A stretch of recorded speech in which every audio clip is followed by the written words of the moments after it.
continuing on from yesterday's discussion, I ran out of memory there and it kind of cut off on me.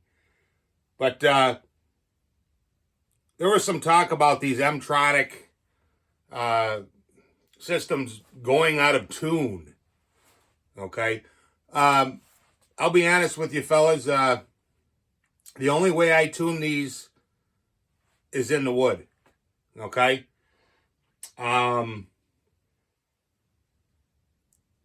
That should be sufficient to allow the microprocessor to adjust to the prevailing conditions. Okay. Now, like I said, these carburetors, it's the same carburetor as what you have on a standard saw. It just has the solenoid on it. And just like a carbureted saw, where you want to tune it when it's hot and it's at operating condition. So all through the curve there, it's going to be running rich. Okay?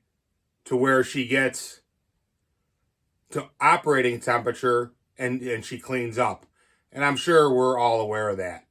And that, just because it has a solenoid on it, it's still a physical property of flowing air through a carburetor and everything else.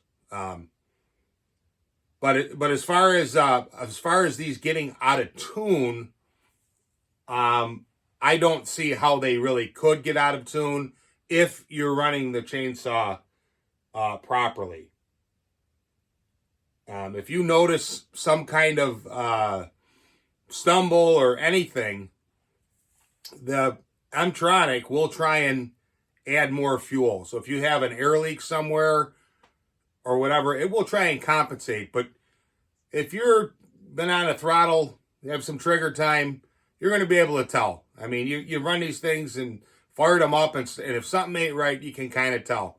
Will it mask over the problem enough for you to run the saw?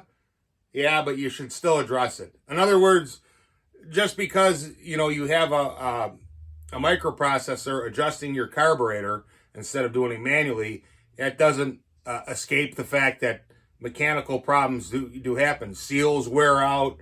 You develop leaks. Fuel lines can crack or break, or any number of impulse lines, any number of things can go wrong, and it still comes back to the mechanical part of it.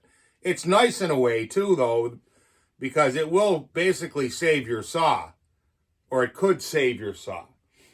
But getting back to them going out of tune, your chainsaw is basically set up to run in one of two states. You fire it up and idle it, or wide open. That's it. You really shouldn't be running your saw, quarter throttle or half throttle. I mean, you can do it, but I don't. If I'm in a position where, I need to feather a cut or something, I won't hold it quarter throttle or half throttle. I'll just goose it full throttle and let it fall off and bop, bop, bop, bop, bop. The whole thing with these carburetors is that they're not like a motorcycle carburetor with a float. They're set up with a diaphragm and they run off an impulse, and it's set up in such manner that they can be manipulated in almost any configuration, to the side, upside down, left, right, and they'll still run. Well, because of that, and because the engine uses the fuel to cool itself,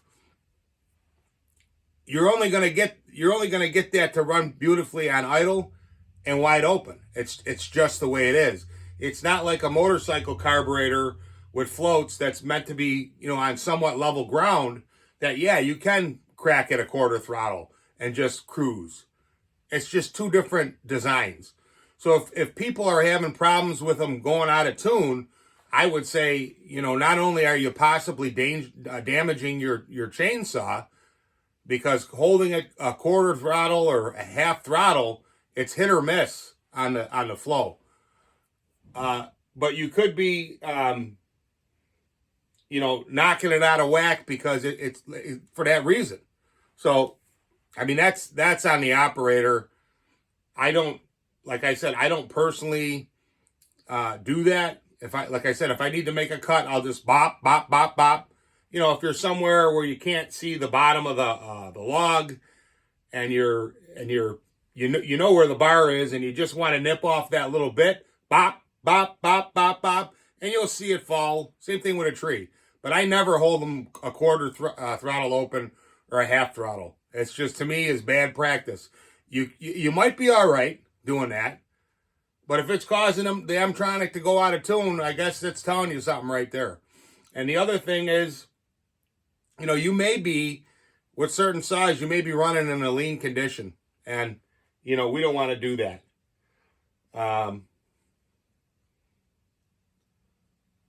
That's basically it as a overview of the Mtronic. So basically, to sum it all up, you basically have a little man in there adjusting your screws, and I don't care who you are, I don't think you're going to be able to, over different diameters of wood, I don't think you're going to be able to get one tune with a screwdriver that's going to match that. You think about it, it's almost impossible. But we'll study up on the auto tune. The auto tune's similar, but I think there's a few more parameters involved with that.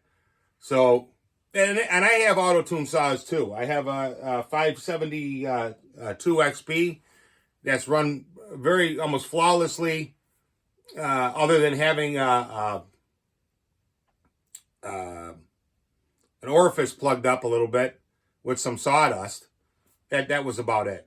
But I'll study up on that and see what I can come up with on that, and then I'll shoot something to try and bring you guys the straight goods on this. But don't be scared of this technology. Like I said, it's performed flawlessly for me. And I like I said, I don't think that any man can out-tune it.